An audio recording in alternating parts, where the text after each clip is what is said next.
Hello दोस्तों, स्वागत है आपका हमारी कहानी की दुनिया में। यह कहानी है दो ननद वाला ससुराल की। जब शालिनी की शादी तय हुई थी तब उसके मन में ढेर सारी कल्पनाएं थीं।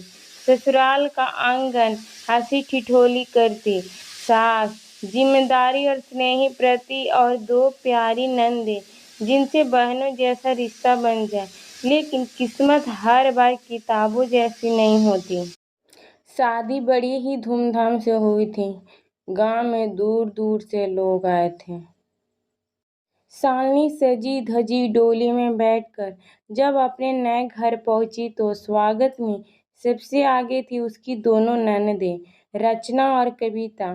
दोनों ने बड़े लाड से आरती उतारी, हंसते हुए गले लगाया और कहा, अब यह घर तुम्हारा है दीदी, हम बस तुम्हारी मदद करेंगे हमेशा।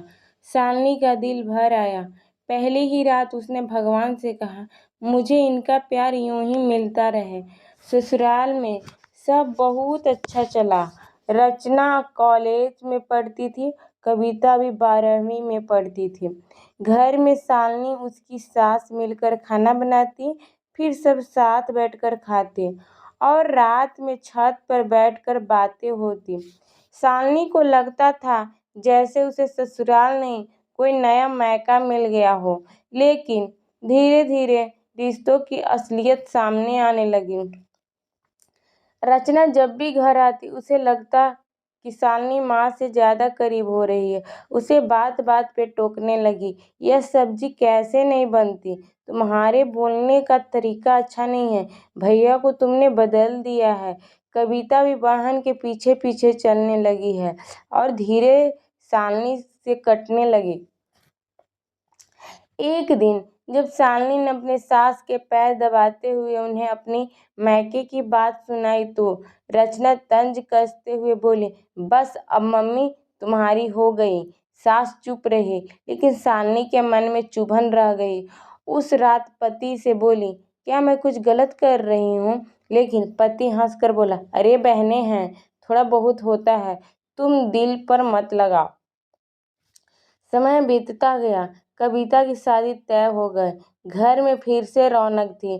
शालिनी ने दिन रात मेहनत की, शादी की पूरी तैयारी खुद संभाली, मेहमानों को संभालना, मिठाई बनवाना, कविता की पसंद की साड़ियाँ लाना, सब कुछ। शादी के दिन कविता के आकर धीरे से कहा, भाभी मैं जानती हूँ आपने मेरे लिए कितना किया और जो कुछ भी पहले कहा सुना गया वह भूल जाइए।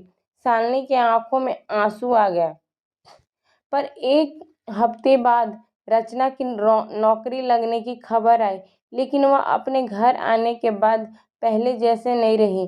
अब वह एक नई दुनिया से आई थी। उसने घर की बातें, ससुराल की रीतें पुरानी लगती थी। उसने एक दिन सास से कहा, अब भाभी को ही घर संभालना चाहिए, अब तो रिटायर हो गई।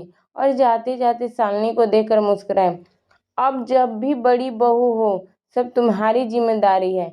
यह मुस्कान जैसे लगती वैसी थी नहीं, उसने एक बोझ का इशारा था। शालिनी ने सब चुपचाप स्वीकार कर लिया। अब वह जान गई थी हर मुस्कान के पीछे एक भावना छिपी होती है, कभी अपनापन तो कभी ईर्ष्या, कभी उम्मीदें। उसने सब रिश्तों को सहेजना सीखा। उन्होंने समझा कि दो नंदे के साथ रहना आसान नहीं होता, लेकिन अगर इंसान थोड़ा झुक जाए, थोड़ा सुन ले और थोड़ा सह ले तो रिश्ते धीरे धीरे नफरत, दोस्ती और लौटने लगते हैं। आज कविता मायके आती है तो सबसे पहले शालिनी को गले लगाती है। रचना अभी अपने ही रंग में है, पर शालिनी ने खुद को बदल लिया। अब वह चोट खाकर टूटती नहीं, बल्कि उन टुकड़ों में जोड़कर नया रूप बना लेती है। एक सख्त बहू जो ससुराल को घर बनाना जानती है और रिश्ते को निभाना भी।